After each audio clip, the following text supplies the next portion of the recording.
नमस्कार दोस्तों, आपण देखुचंती विजडम हब ओडिशा। आजिर एही वीडियो माध्यम रे आमे आपण को कहिबू पोस्ट ऑफिस रो एक ग्यारंटेड रिटर्न देला वाला प्लान जो थिरे कि आपण मंथली केवल 12,500 टंका इन्वेस्टमेंट करी गोटे टाइम पीरियड परे आपण पाई पारिबे पूरा 66,58,288 टंका। एहा पुणी पूरा ग्यारंटेड रिटर्न। पोस्ट ऑफिस रो एही स्कीम टीर नाम हेउची पीपीएफ स्कीम। एही स्कीम रे आमे आपण को कहिबू जे आपण किपरि एही स्कीम रे इन्वेस्टमेंट करी 66,58,268 टंका पाई परिबे।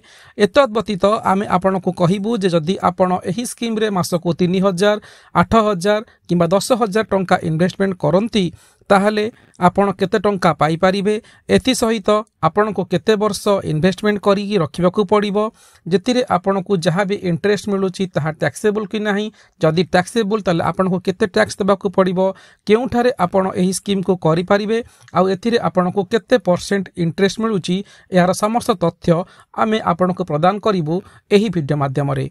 वीडियोटी को आपण कंप्लीट वाच करंतु, ताहाले स्कीम विषय रे आपण जानि पारिबे संपूर्ण तथ्य। चैनल को नुआसी थिले सब्सक्राइब करि नेबे। वीडियोटी भलो लागिले गोटे लाइक करिबा को बिल्कुल भी भूलिबेनी। सर्वप्रथमे आसंतु जानिबा पीपीएफ कोन। पीपीएफ माने होउची पब्लिक प्रोविडेंट फंड। एही स्कीम टी तार गुण को नहीं एते प्रचलित जे लोकमानकर एहा हेउची सबुठारु आकर्षित वा पॉपुलर स्कीम।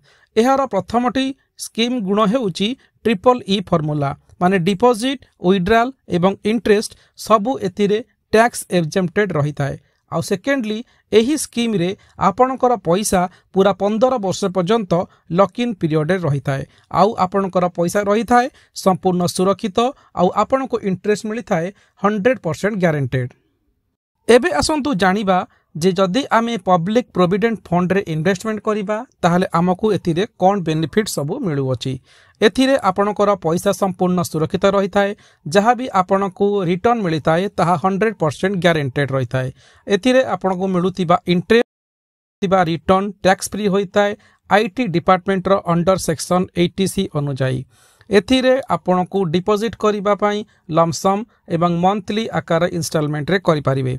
एथि सहित आपण जेते बेले इन्वेस्टमेंट बा प्रोविडेंट फंड रे इन्वेस्टमेंट आरंभ करूचंती आपण को नोमिनी रो फैसिलिटी मिलुची। एथि सहित आपण को लोन फैसिलिटी मध्य मिलुची। एबे आसंतु जानिबा जे पब्लिक प्रोविडेंट फंड जदि आमे इन्वेस्टमेंट करिया पई चाहूचे ताले केउठारे आमे एथिरे इन्वेस्टमेंट करि परिबा। आमे दुईटी जगह रे इन्वेस्टमेंट करि परिबा। गोटे होची पोस्ट ऑफिस, सेकंड होची बैंक। दुईटी जगह रे नियम रेगुलेशन सब समान और बेनिफिट मध्य आपण को समान मिली थाए। हेले आजी आमे आपण को एही वीडियो माध्यम रे केवल पोस्ट ऑफिस रो पीपीएफ स्कीम विषय रे कहिबो। एबे आसंतु जानिबा पब्लिक प्रोविडेंट फंड रो इलिजिबिलिटी क्राइटेरिया कौन रही। इलिजिबिलिटी जेकोसी इंडिविजुअल अडल्ट एही स्कीम को इन्वेस्टमेंट करि परिबे, किंतु से जने भारतर नागरिक होइथिबा आवश्यक। माइनॉरिटी केस रे गार्डियन किंबा पेरेंट्स अंकर अकाउंट ओपन करि परिबे। जॉइंट अकाउंट एही स्कीम रे खोला जाई पारिबो नाही। दोस्तों, खाता खोलिबा काम तो सरीगला, हेले एबे आसंतु जानिबा एही स्कीम को नहीं कौन रही अन्यान्य विवरणी। दोस्तों, डिपॉजिट रूल्स कौन रही पब्लिक प्रोविडेंट फंड रे। मिनिमम डिपॉजिट आपण को 500 टंका मिनिमम डिपॉजिट करि परिबे। मैक्सिमम डिपॉजिट वर्ष को आपण 1.5 लाख टंका 1.5 लाख करि परिबे। सही परी माइनॉरिटी खाता रे आपण वर्ष को 1.5 लाख टंका पर्यंत इन्वेस्टमेंट करि परिबे। तो एबे आसंतु जानिबा पब्लिक प्रोविडेंट फंड रो मैच्योरिटी पीरियड केते रहिछि। आपण जेबेठारु इन्वेस्टमेंट कले तार 15 वर्ष परे आपणकर इन्वेस्टमेंट मैच्योरिटी होई जिवो। 15 वर्ष परे आपण जेकोसी समय रे आपणकर पैसा को विड्रॉल करि परिबे। दोस्तों, एबे आसंतु जानिबा पब्लिक प्रोविडेंट फंड रो विड्रॉल प्रोसेस कौन रही। आपण जदि एही स्कीम रे इन्वेस्टमेंट करूचंती वर्ष को गोटे थर आपण पैसा विड्रॉल करि परिबे, किंतु आपणकर इन्वेस्टमेंट रो 7 वर्ष परे ही आपण एथिरु वर्ष को गोटे थर विड्रॉल करि परिबे। केते टंका आमे विड्रॉल करि परिबा। आपण 6 वर्ष पर आपणकर इन्वेस्टमेंट रो आपणकर अकाउंट रे जति टंका बैलेंस थिबो तार 50% आपण विड्रॉल करि परिबे। दोस्तों एबे आसंतु जानिबा जदि हमर पब्लिक प्रोविडेंट फंड मैच्योरिटी हो जायछि ताको पैसा पाया पई तार कोन रहिछि प्रोसेस। आपण को जते बेले मैच्योरिटी हो जिबा पीपीएफ आपण को केवल सबमिट करिया को पड़िबो आपणकर एक अकाउंट क्लोजर फॉर्म एति सहित आपणकर पासबुक को गोटे कंसर्न अथॉरिटी ऑफिस रे आपण को डिपॉजिट करिया को पड़िबो। एहा परे आपणकर मैच्योरिटी पैसा आपणको अकाउंट को आसी जिवो। जदि आपण मैच्योरिटी पैसा को उठिया पे चाहू नांती ताको एक्सटेंशन करिया पे चाहूचंती आपण बहुत सहजरे याकू नेक्स्ट 5 इयर्स पर्यंत एक्सटेंशन करि परिबे। केवल आपण को सबमिट करिया को पड़िबो एक प्रिस्क्राइब्ड एक्सटेंशन फॉर्म को आपण को डिपॉजिट करिया को पड़िबो कंसर्न पोस्ट ऑफिस रे।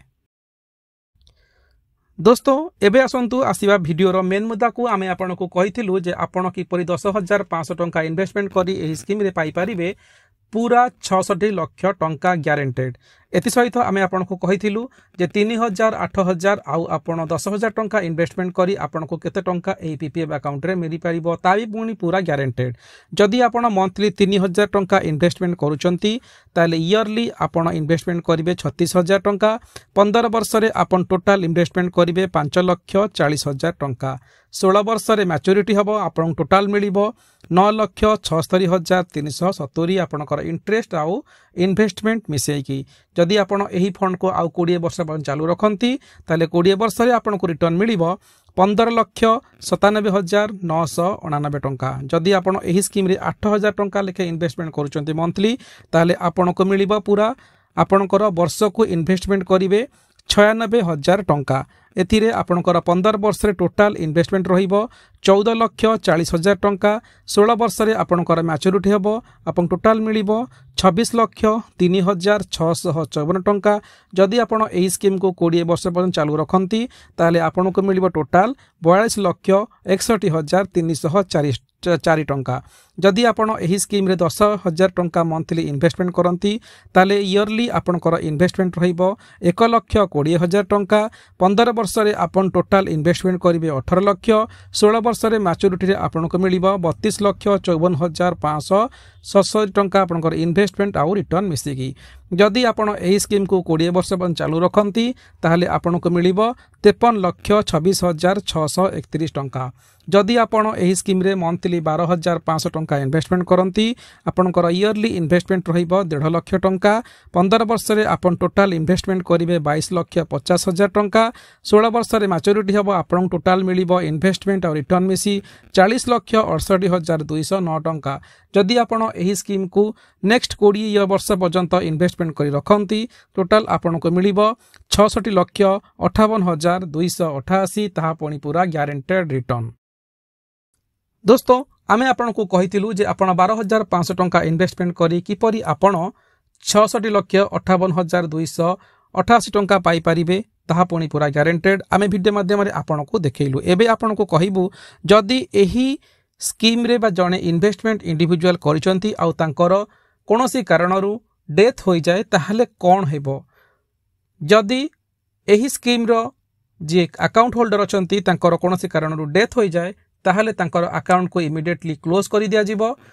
तांकर जे नोमिनी थिबे तांको एही स्कीम को चालू रखिया पई तांको अनुमति दिया जिवो नाही। एथि सहित एही स्कीम रे थिबा समस्त फंड तार नोमिनी को बा तार लीगल हायर्स को हैंडओवर करि दिया जिवो। वीडियोटी आपन को किपरि लागिला आपण हमको कमेंट बॉक्स रे निश्चित